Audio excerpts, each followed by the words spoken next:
Well, I actually started at the bank when I was 17 years old.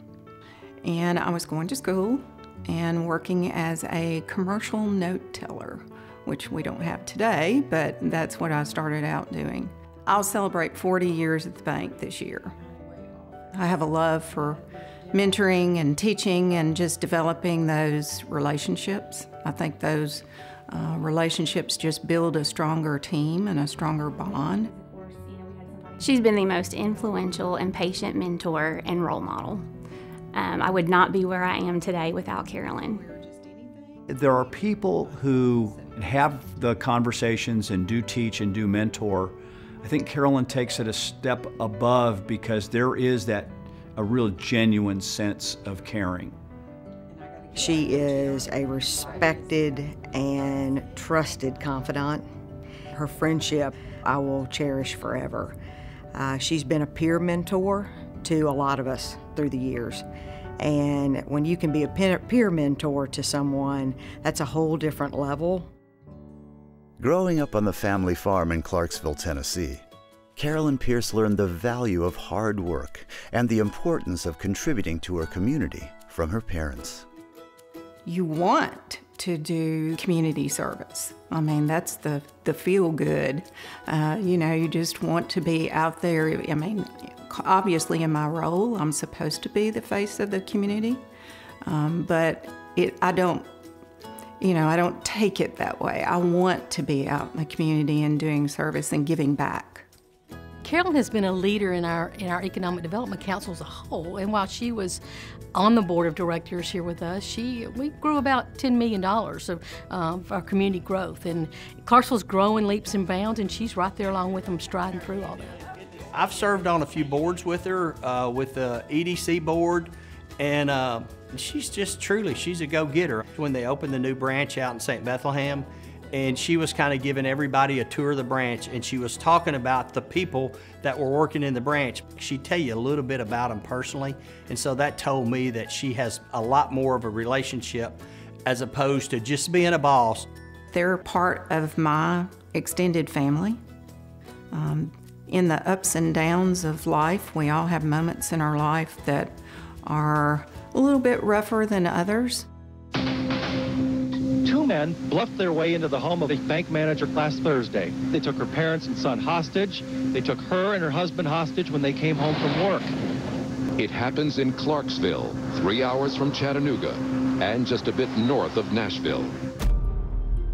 There was a group of individuals out of Chattanooga, and they picked a bank here in Clarksville to attempt to get $1 million from.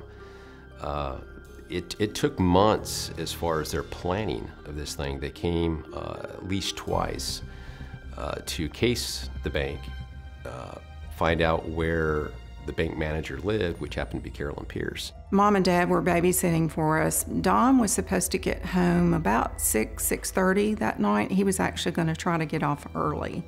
And I was in Nashville at a bank Christmas party. So they first entered the home, posing as realtors.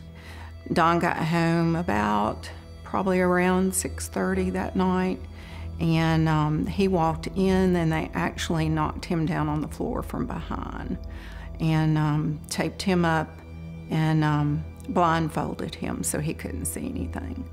And then I got home later that night after the bank party. The perpetrators demanded that Carolyn retrieve $1 million in cash from the bank, threatening her family with devastating consequences if she refused. She was wired with a transmitter where they could hear everything she was doing. She was told, be careful about police radio or calling the police because they also had scanners. And if the police were notified, then her husband would be killed. With her husband's life in the balance, Carolyn was careful to execute the extortionist's demands to the letter.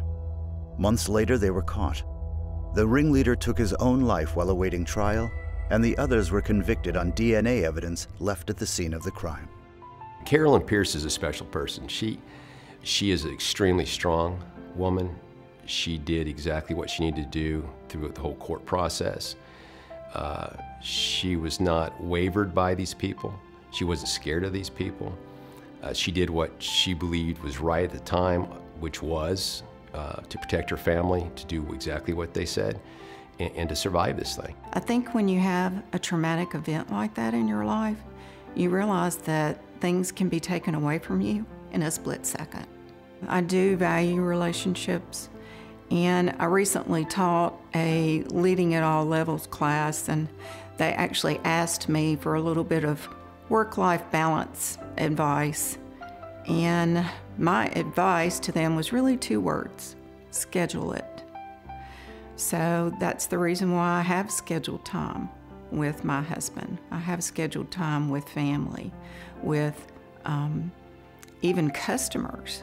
You know, that's just part of all building relationships, and building that bond is about scheduling that time with them.